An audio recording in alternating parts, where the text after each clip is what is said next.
Je me présente. Donc, je suis Nathalie Chibrac. Je représente la société AZ33 Formation.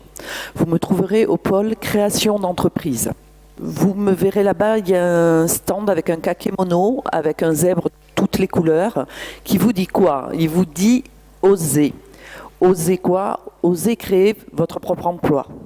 Ayez vous diversifier, osez vous reconvertir. Si vous êtes là, c'est que vous avez peut-être déjà une idée sur ce que vous voulez faire. Donc, voilà, on retrouve le zèbre. Comment je peux vous aider? C'est qu'il y a des questions qu'il faut se poser avant de créer toute activité. Je peux vous aider par rapport aux questions que vous allez vous poser au niveau juridique. Donc, on va en parler là actuellement. Je peux vous aider également dans votre démarche commerciale, de communication, par rapport à votre business plan, et vous aider également pour mettre en place apprendre des bases de comptabilité qui sont vraiment indispensables. Je ne sais pas si vous savez, mais 50% de nouvelles entreprises qui se créent ne voient pas le jour de leur 5e année. Ce chiffre est ramené à 30% lorsque l'entreprise s'est fait aider, lorsqu'elle a été accompagnée. Donc c'est un élément vraiment important. Ce que je peux mettre en place avec vous, c'est essayer de trouver un financement pour cette aide. Vous avez tout un compte personnel de formation et à partir de ce compte, voilà, on peut voir et tout est personnalisé. Essayez de voir ce que vous avez réellement besoin et dans la durée. Donc les bonnes questions, oui, parce que chaque cas est individuel. Vous avez toutes des préoccupations différentes et toutes les solutions seront individualisées. Première question, existe-t-il un modèle idéal de structure?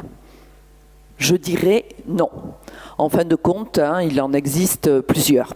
Alors, vous devez connaître l'entreprise individuelle, c'est vraiment la structure la plus simple. Il y a vous, votre activité. Les revenus que vous générez sont imposés sur votre avis d'imposition personnelle. Deuxième forme de structure, c'est les sociétés. Il en existe plusieurs.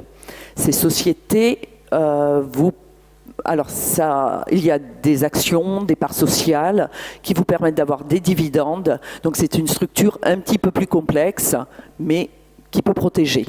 On va voir ça un petit peu plus tard. Deuxième question. Quels sont les différents types de sociétés? Alors, tout d'abord, il y a celles qui servent à faciliter l'exercice de l'activité. GIE, groupement d'intérêt économique. Des coopératives, vous avez dû déjà en entendre parler. Des sociétés civiles de moyens. On les voit souvent, c'est des professions libérales telles que les médecins qui mettent en commun certains frais, la location d'un local, de leur secrétaire. Ensuite, il y a donc les sociétés qui servent à exercer une activité professionnelle. Je pense que c'est ce qui va vous intéresser. Il y en a différentes. Alors, je vais vous parler des principales. Sociétés en nom collectif, on en entend de moins en moins parler. SARL, Société à responsabilité limitée. EURL, Entreprise unipersonnelle à responsabilité limitée. C'est comme une SARL, je ne sais pas si vous en avez déjà entendu parler, mais on peut être seul associé. Vous avez la SA, anonyme, qui est peut-être la plus complexe. La SAS, Société par action simplifiée, qui est assez récente et qui a un fort succès. Et la SASU, Société à action simplifiée, unipersonnelle, qui est un petit peu le cas de l'URL, où on peut se retrouver seul, associé, à partir d'une base de SAS. Comment choisir une forme d'activité? Alors, les principales questions se retrouvent énoncées là. On va se préoccuper tout d'abord de l'apport. Pas d'apport, on se retrouve en entreprise individuelle. Un apport, on va se retrouver sur un autre type de société. Tout en sachant que depuis peu, avec les SARL et les SAS, on n'est plus obligé de démarrer avec un apport. Important. Les associés. Alors, est-ce qu'on veut démarrer avec des associés ou pas? Non. Entreprise individuelle. Oui, une forme de société. Tout en sachant qu'on peut se monter en société en étant le seul associé. Dans le cas de l'EURL et la SASU, dont je vous ai parlé tout à l'heure. Formalité de création.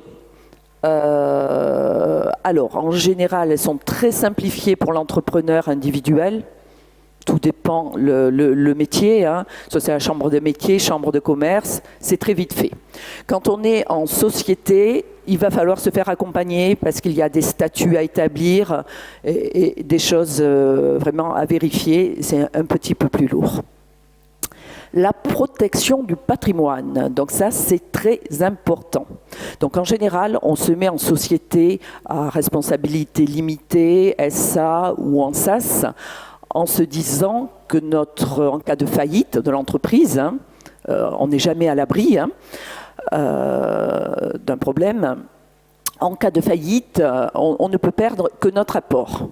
Sauf que, dans certains cas, vous avez besoin d'un financement. Vous êtes allé voir votre banquier et vous êtes porté caution personnelle pour ce prêt, pour l'entreprise. Donc là, attention, hein, c'est très fréquent, mais vous serez responsable de ce prêt, même si l'entreprise est en faillite. Voilà, hein, donc il y a des risques. Pour se protéger son patrimoine hein, personnel, tout d'abord, régime de protection des biens. Si vous êtes marié depuis plus de 2 ans, vous pouvez établir un contrat hein, pour protéger vos biens.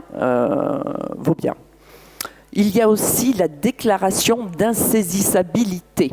Donc là, ça permet de protéger votre résidence principale. En cas de problème, c'est déposé aux hypothèques. On ne pourra pas toucher à votre résidence principale. Il y a également notre petit système qui existe, qui a été créé en 2011, qui n'a pas forcément un grand succès. Ça s'appelle l'entrepreneur individuel à responsabilité limitée. Alors, ce n'est pas une société, on est entrepreneur individuel et on est sous ce régime.